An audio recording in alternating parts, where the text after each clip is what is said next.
So hello, everyone, and welcome to the Polygence Pro Bono panel at the 6th Polygence Symposium of Rising Scholars. My name is Lilia Lashri, and I'm head of mentoring here at Polygence. And I'm very excited to be here today to discuss some of the steps we've been taking here at Polygence through our financial aid and pro bono programs to drive forward our mission to democratize access to research.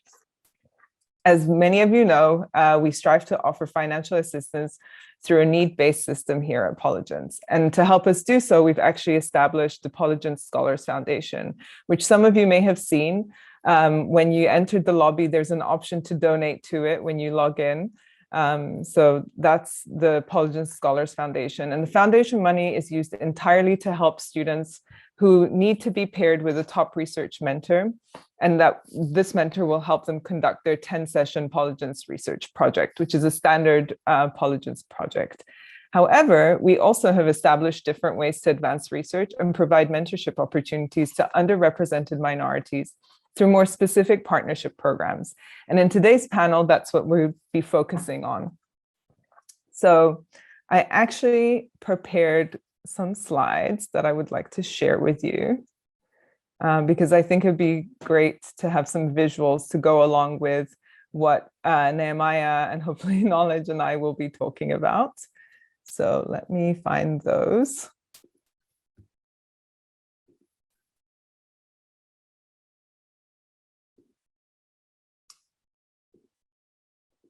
Here we go.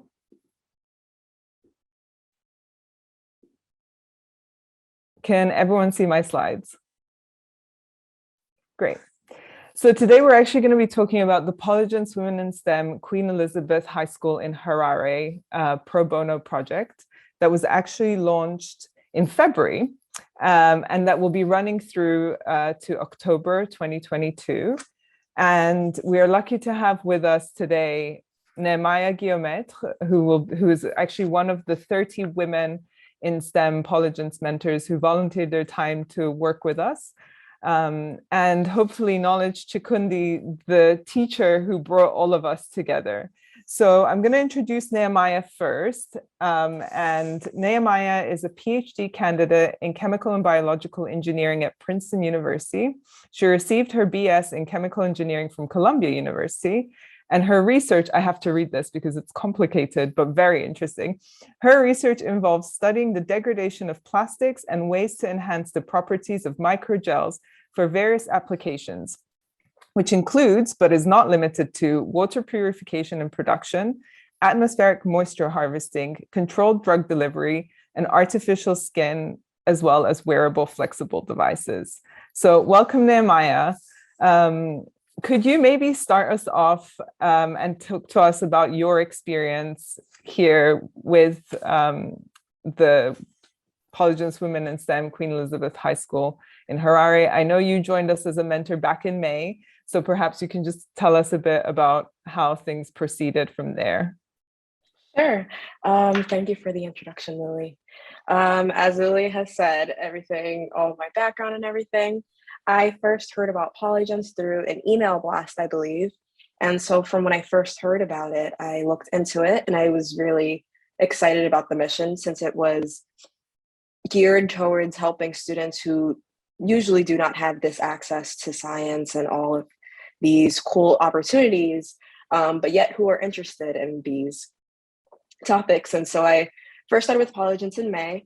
And since then, I've had a few students, and it's been a very rewarding experience since. I've mentored one student in particular through picking a research topic, writing a review paper in full, and now we are publishing it. And I'm just so incredibly proud of these students. It's exciting to see their passion, their excitement for the subject, and their appreciation for this opportunity that they may not have gotten at their home institutions or wherever they may be. And so when I first heard about this Queen Elizabeth project, I was even more excited because to see such a dedicated teacher like Knowledge trying to reach out and find resources for students who are excited about science, but who may not have it directly around them. And in meeting them, it's been a rewarding experience upon rewarding experience, not even for me, but for what I think I can add to hopefully their lives.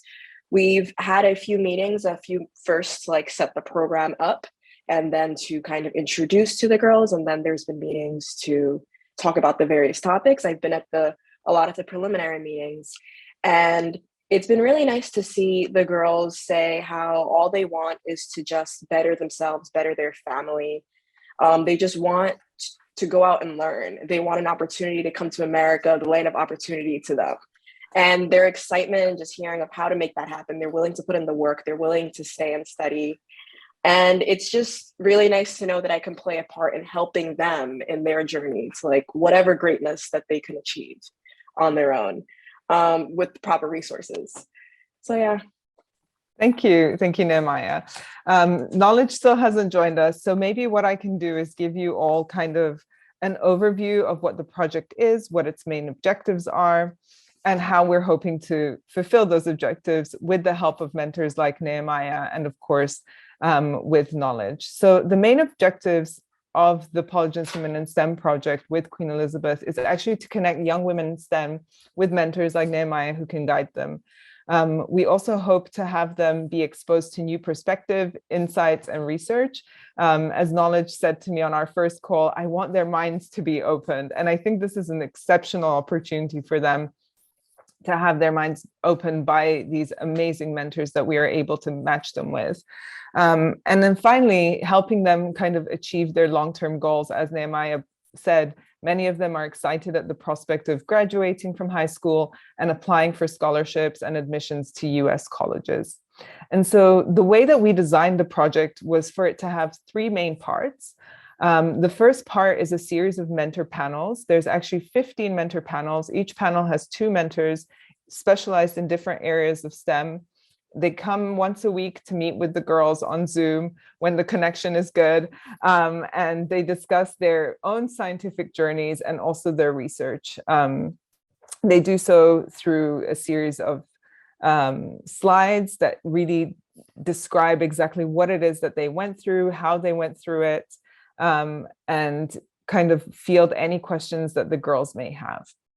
Following that, we will have research chats, and those are more specific chats that are between the students and mentors who are in the areas of research that they're most interested by. So after this exposure of 15 weeks to different types of areas of STEM, they then select the area that they'd like to learn more about and have more of a better sense of how to research that area. And so we move on to that part of the project where the mentors are going to be meeting with the students, talking to them, getting an idea of where they're at with their research, and also helping them think about where that research could go in the future. And then the final part is college applications. So as I may or may not have mentioned, Queen Elizabeth High School is a public high school in Harare, Zimbabwe. It has very limited resources, and one of the limited resources is that they don't have a college counselor. I know that Knowledge is training hard to help the girls in their college application process, but we're hoping to sort of support that through our mentors who've all been through the process themselves. Many of our mentors have also worked in admissions, and so we're hoping to have them communicate with the girls and help them through that process, perhaps look over their personal statements, give them feedback, and so on. So that's the project. We're very excited about it. The idea is, at more general level, at Polygence, to have at least one project like this launch every quarter. It does differ to our standard 10-session projects, but it's one way of really having an impact and an outreach and ensuring that many, many mentors get to meet with many, many students who otherwise wouldn't have had the opportunity to meet with them before. So that is kind of the presentation. I'm really sorry that Knowledge has not been able to join us. I've been checking my email, but he hasn't responded. As I mentioned before, we had a session with the girls yesterday and their internet connection was quite terrible. So I'm really sorry that he will not be able to join us today. But thank you for those who attended. I would love to answer questions. I'm sure Nehemiah is open to it too. Or I don't know, Nehemiah, do you have any additional thoughts that you might want to add? I guess it's noteworthy to mention how inspiring it is to hear how a lot of these girls, when you ask them, like, what do you want to learn science for. It's not for something like just for the reason of science. A lot of their reasoning is because they want to come back and help their communities. A lot of them are very giving people, and they don't want to just, they want to give back. And so it's really gonna only pay forward, multiply forward like tenfold the more you help.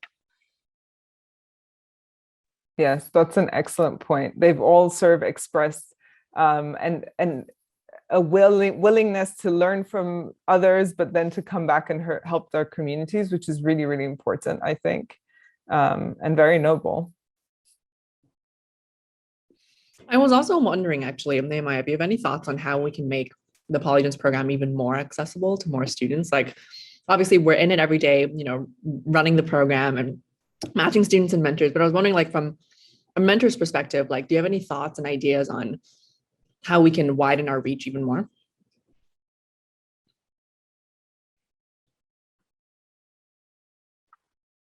That's a good question. That's a hard question because I really feel like the communities that need it the most are often the communities that are hardest to get to. The communities that would benefit the most from these. So it's not as simple as just putting up more posts because it's harder to propagate. It's really largely going to end up being word of mouth. I think word of mouth will probably end up being the highest point, having like existing students tell fellow low income and then trying to get connections with like schools once that happened. But I think the initial point of contact is hopefully like maybe in colleges, like freshman year colleges where people have friends in high school and they just came from their high school. So be like, what high schools did you come from? What programs would you have liked to see? Plug it to them. Or like little siblings or things like that. Colleges might be a good point to like, I don't know, spread out from. Yeah, that's a really good point. Yeah, thanks for sharing. You're welcome.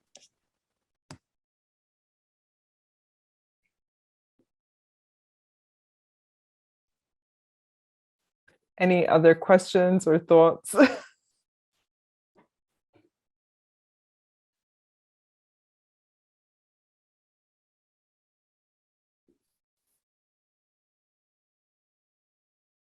So we have a question, which is there interest among these students for humanities as well as STEM? Should I answer this? I think Nehemiah was present in the conversation where they were asking about English Lit, right? Am I not mistaken? Absolutely, yeah. Yeah. There are students that are interested in a wide variety of subjects. We sent out this poll to ask their subjects. Sure, there were a lot of students interested in engineering, but there were some students that were just like, I'm interested in engineering and how could I apply that elsewhere? I don't necessarily want to do research all the time. There were students that were interested in becoming lawyers. There were students that were interested in like writing. And that's something I want to bring to like encourage them, because I know in communities like that, it might feel like you must become an engineer. That's the only way to get out. That you can bring to your community in other ways, like in art forms. There's other ways you can grow and nourish. But there is interest for sure.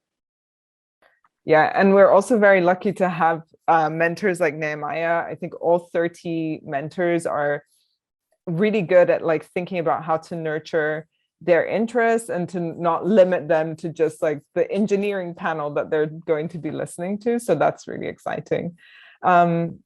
Well, we're going to end early, I think, because it really seems that Knowledge will not be able to connect and join us today, unfortunately. But I thank everyone who joined us, and I thank everyone who's going to be watching the recording.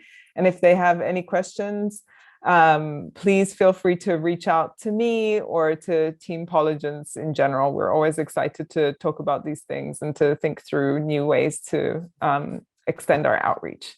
So thank you very much. Bye.